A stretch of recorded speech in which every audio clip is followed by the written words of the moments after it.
So, Merry Christmas and a Happy New Year. I've tried to find the worst possible angle to film this at, and welcome to my office. It's New Year's Day in the year of our Lord 2023, and just in case this gets dug up by aliens or a future morphed, evolutionized human species, and they don't know when this video was made. So I apologize for making the video after New Year's, but I figure people are doing stuff. I tried to do some streams and stuff during the day, during the days between Christmas and whatnot, but it was too hot and I had the kids and everything. And it's pretty hot now. On a scale of 1 to 10 in Australian weather, this is like right now is, probably a 6. Um, but it's pretty hot. Um, yeah, so Happy New Year, Merry Christmas, and good blessings be upon you for the rest of this year. Actually, from here on in, I'm not. Well, why stop at one like just 1 year? Just go like have a happy everything. Um, so anyway, I thought I'd do a rants video because I've got stuff on my mind and I haven't made a video in a little while. Like I said, I tried to stream, tried to get on and do stuff, but it's proven to be quite difficult. But things should go back to normal. Should go back to normal. Um, Wednesday, the 4th, for me here in Australia. So the reason I'm making this video is because I'm still alive and I want to rant. DCS, Eagle Dynamics have said that they're coming out with a new AI, so it's going to be AI versus AI, and we're all just pawns in its evil game, and that would be great. I'd like to see that in a multiplayer server as well. And yeah, there's flies everywhere. Getting in the goodness me, it's Australia. What do you want? If I had the cork hat, I'd put it on, but I don't. So that'll be interesting to see how that goes. I would like to see it in multiplayer. I don't. The way they're describing it is, it will actually be quite intensive. So I don't know whether we'll be able to actually see it in multiplayer. That they're making it sound like it's going to be pretty, like full on.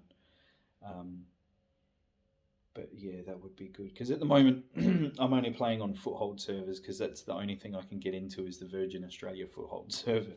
I only get booted like 2 or 3 times a session, so it doesn't really, works better than the rest of them that just kind of boot me out all the time for everything. That's my fault, really. That's just the way like my internet works. Like it's Wi-Fi and it's over a large distance, and I could fix it, but maybe sometime in the future. Which I'm starting to think it's going to be worth doing, especially if I'm streaming. So anyway, the other thing I want to talk about. I don't know when these videos were made, but on my feed on YouTube, it's popping up saying, "Why are games boring now?" And you're a bit late to the party if this is a new video trend by a number of years. So I want to put my 2 cents in for that. I watched a few, and some of the reasons given are greed. Yes, greed, definitely. Definitely greed. Gambling style loot boxes, totally. Microtransactions, totally. Then there was an article that I saw pop up on my social media, and I don't know whether it was being sarcastic or whether it was satire. If it wasn't, games journalists are so far out of touch, they are gone. It's over. Like, if these are the people that they're getting to do games journalism these days, there's no hope. Are they making games for journalists now? Like, is that the direction they're going in? Because they certainly aren't making them for gamers, I can tell you that. The only good thing that came out recently would be the Modern Warfare 2 mode. But even then, that's a rip-off of other ideas. But it kind of fits with Modern Warfare. See, 1942 was good. Battlefield 1942 was great. Like, that was amazing. And then eventually they were like, nah, let's be Call of Duty. And Call of Duty was like, nah, let's be Battlefield. And then they both went, nah, let's be Battle Royale. And it just ruined everything. Games don't beat other games, do you? You do you. The games are suffering a massive self-confidence issue right now. Indie developers are at least trying to stay pure to the form, although, they do muck around with different mechanics and they go, hey, I'm trying something new. Sometimes it works, sometimes it doesn't, but they're not taking risks anymore. And it's a lot like the music industry these days, which, don't get me started on that. Oh my God. Things are getting really boring. It's like marketing has come out with a graph and they've said, hey guys, look at what, Battlefield is doing, and then they go out and play Battlefield and they go, we can take that and that and that, and we'll put that together and stick it in this. And then it's just kind of like, a square peg in a round hole. And they just mash it in there, and then everyone goes, this is good. But the games journalists are like, Miyazaki, genius. Although Miyazaki is a genius. So, I just say that like every time Logan, my son and I, Logan, I already said his name, we play like, Dark Souls 3 or whatever, or, Bloodborne. And, we come across something, we're like, Miyazaki, genius. But it's kind of like a running joke as well, because they'd be like, the cleric beast is like a little bit too easy or whatever. Give him a big left arm. Miyazaki, absolute genius. And, they walk out backwards doing this. Like, it's just a running joke that we have. That's just what we do, which I think is funny. We always have a good laugh over it. But back to what I'm actually talking about. They're the games journalists. I don't know. Are they making games for games journalists now?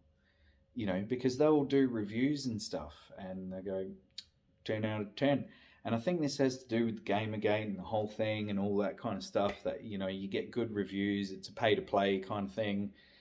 Seen it all before, greed, capitalism. And these days it's, because of the way the money system works and the finance system, things are getting tight. And it's like, same with the music. They put it into the AI and the AI goes, oh, look, these beats seem to be doing well this season. So, it prints out.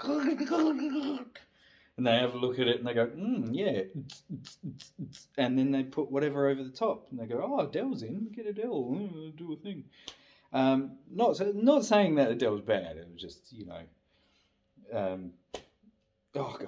I should do a separate music thing as well. Just to rant, which no one will watch that either. But anyway, my brain. So, Gimmicks. This game's radar thing, right? Like I said, whether it's satire or not, I can't believe I did that full loop to come back and forgot where I was. So anyway, satire in this article. I went and had a look at the comments, and no one said the same. No one said the thing I was thinking. But basically, this thing better must have been, better must have been satire or sarcasm or something. It said what Call of Duty really needs to keep going is a new mechanic or more mechanics. Are you kidding me? You need less of that. The less gimmicky rubbish you put in there, and the less mechanics, the better. Like, why was Modern Warfare, the original one, so good? Because it was Modern Warfare. It was pure. It was Modern Warfare. And why was Battlefield 1942 good? Because it was pure. It was Battlefield 1942. And then what did they do? Battlefield 1942. Let's be more like Call of Duty, and Call of Duty was like, no, let's be more like Battlefield. And then they both went, hey, let's just be Fortnite or whatever. And we've got the mess that we've got now. Battle Royale, I must admit, though, that the new Modern Warfare mode that infiltrate. I don't even know what it's called. DMZ. Not a bad mode actually, because it kind of fits with Modern Warfare. I'd like to see how they tweak it because it's in beta mode. I mean, it could be really great. It could also be like completely ruined in the way that they do it. It's on a fine edge of balance right now, and I don't have the answers. And I mean, just like you watching, if you sat through all of this, I'm pretty sure I'm overconfident in the fact that if they gave me $20 million or whatever to make a video game, I would make the best video game ever. And I've got a feeling you probably feel the same way. But what would we know? You know, I'm sure at this point there'd probably be no competition. We'd be able to smash it out of the park with some of the drivel that's coming out these days. But anyway, I don't even know whether I've repeated myself or not, and I'm just going over it again, which I can do. Yeah. So, what was I saying? Gimmicks, less gimmicks. Be who you are. There's a self-confidence issue with video games. They're not as confident as you be you. You do you. Don't throw in extra mechanics. Don't gravity gun. No. Don't. No. You don't need that. You don't need it. Just do you. You'll be alright. It's not like you have like a small peepee. And even if you do, just be confident in that small peepee. People will like you for your personality.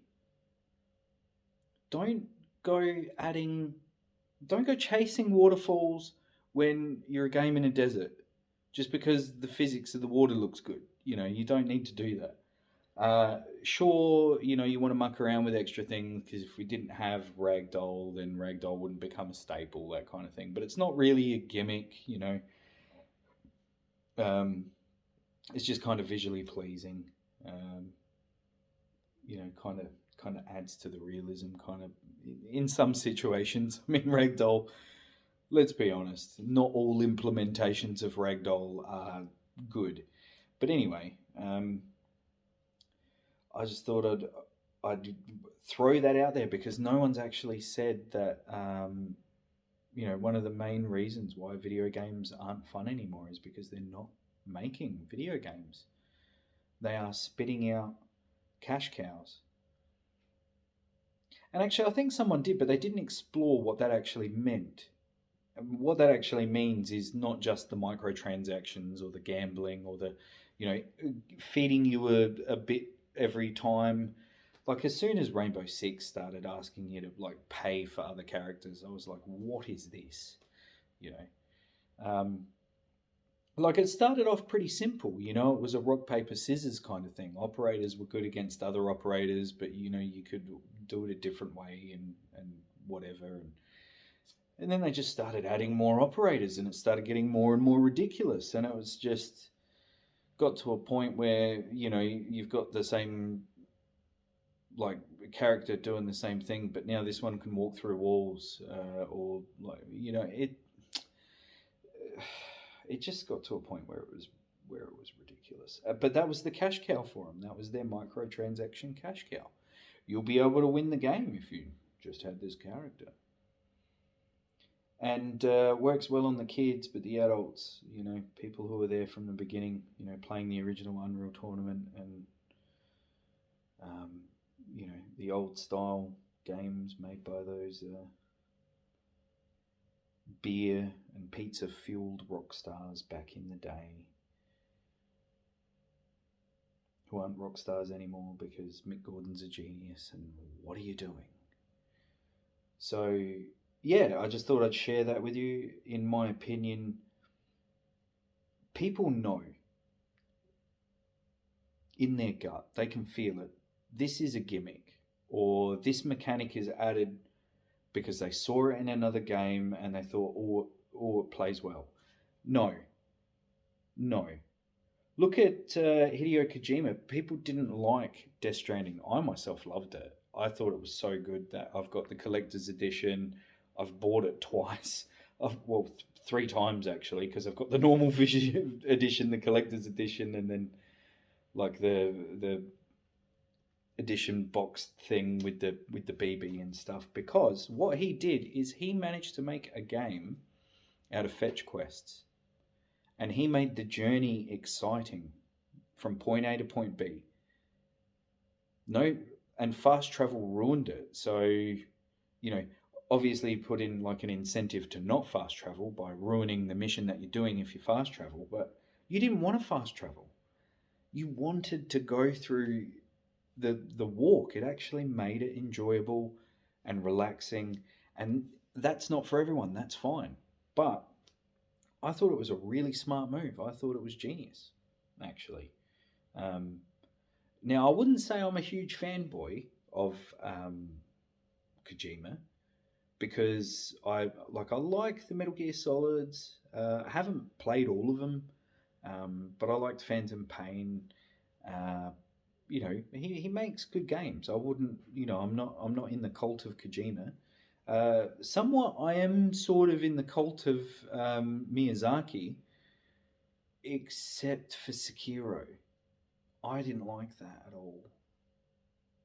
I'm sorry to people who feel offended by that, but it didn't feel like the Dark Souls and Bloodborne, and I like the Dark Souls and Bloodborne for being what they are, and the way that they do their balancing and all that kind of stuff. They tweak it around a little bit, um, but it is what it is, and I liked it for what it was. It was the guy with the bad hair and the bung teeth, but his personality's fantastic. So he gets himself a nice wife, that kind of thing. It's just the way it works. Um, don't don't be so insecure, video games. You do you. But now the real test, after the you being you and making the game because it's fun and it's a good idea and you've got some kind of, like, it feels good, looks good, smells good, is to not do the greed thing. Don't sell another character in 3 months' time for $17. Can you do that? Can you do that? Don't have loot boxes, which just turns into a complete. Also, yeah, speaking of the Miyazaki Genius and some of these videos, they do actually cover the fact that Western games hold your hand. I absolutely agree with this. Video games back in the day, there was a sense of adventure because you had to work it out yourself. Now, when you put icons everywhere, it just turns into a series of fetch quests. You know, like you could go back and you could say, okay, Doom had like the the coloured key cards. Same with Duke Nukem. All right, that's fair enough. Look, I'll take that. However, it didn't turn into a fetch quest. It felt like it was supposed to be in there. It was just, in order to move forward, you need to get that key card and you need to go. It wasn't tacked on in a way. Most of the time it felt like that's how the game functioned, and it introduced you to it fairly quickly. You know, to give you some kind of an extra objective to go with it. They didn't, you know, they didn't take stuff from Duke Nukem, or timelines didn't. We're mixing timelines here, but they didn't take stuff from other games and try and force it in. I don't even know how I started getting onto this, and oh my god, one day I'm going to make one of these videos, and I'm just going to let go. I'm not even going to try and hold it on course. And I bet you that will be the video that everyone sees. And then they go, look at this wacko. I bet you it'll happen one day. So anyway, we're going to leave it there